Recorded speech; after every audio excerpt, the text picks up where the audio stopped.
Assalamualaikum warahmatullahi wabarakatuh. Kami dari kelompok 2 akan mempresentasikan tentang pendudukan Jepang di Indonesia.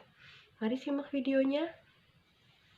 Kehidupan ekonomi pada waktu Indonesia masih di bawah penjajahan Jepang.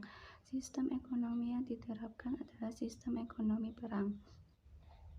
Saat itu, Jepang merasa penting untuk menguasai sumber-sumber bahan mentah dari berbagai wilayah. Beberapa akibat dari pendudukan Jepang di Indonesia di bidang ekonomi. 1. Pembentukan barisan Romusa dengan panitia pengarahan Romukyokai di setiap daerah. 2. Pengarahan tenaga kerja dari sukarela menjadi paksaan. 3. Masyarakat wajib melakukan pekerjaan yang dinilai berguna bagi masyarakat luas. 4.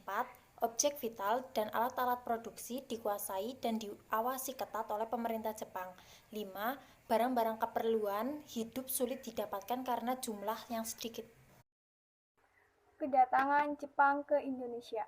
Pada Januari 1942, Jepang mendarat masuk ke Indonesia melalui Ambon dan menguasai seluruh Maluku.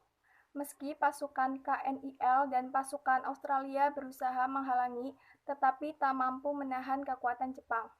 Daerah Tarakan di Kalimantan Timur dikuasai oleh Jepang bersamaan dengan Balikpapan. Jepang menyerang Sumatera setelah berhasil masuk ke Pontianak bersamaan dengan serangan ke Jawa. Pada 1 Maret 1942, kemenangan tentara Jepang dalam Perang Pasifik menunjukkan kemampuan Jepang dalam mengontrol wilayah yang luas.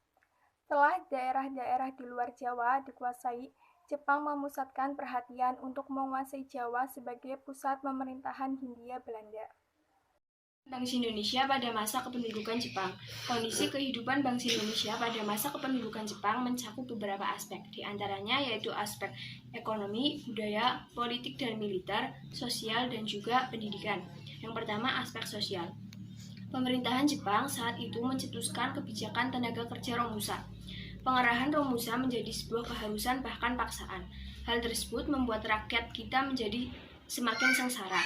Selain Romusa, Jepang juga membentuk Jugun Lanfu. Jugun Lanfu adalah tenaga kerja perempuan yang direkrut dari berbagai negara Asia. Yang kedua, aspek ekonomi. Sewaktu Indonesia masih di bawah penjajahan Jepang, sistem ekonomi yang diterapkan adalah sistem ekonomi perang. Saat itu, Jepang merasa penting untuk menguasai sumber-sumber bahan mentah dari berbagai wilayah di Indonesia. Tujuan Jepang melakukan itu untuk menghadapi Perang Asia Timur Raya. Yang ketiga, aspek budaya. Pemerintahan Jepang pernah mencoba menerapkan kebudayaan memberi hormat ke arah matahari terbit kepada rakyat Indonesia, tetapi langsung mendapat pertentangan dan perlawanan dari masyarakat Indonesia. Yang keempat, aspek politik dan militer.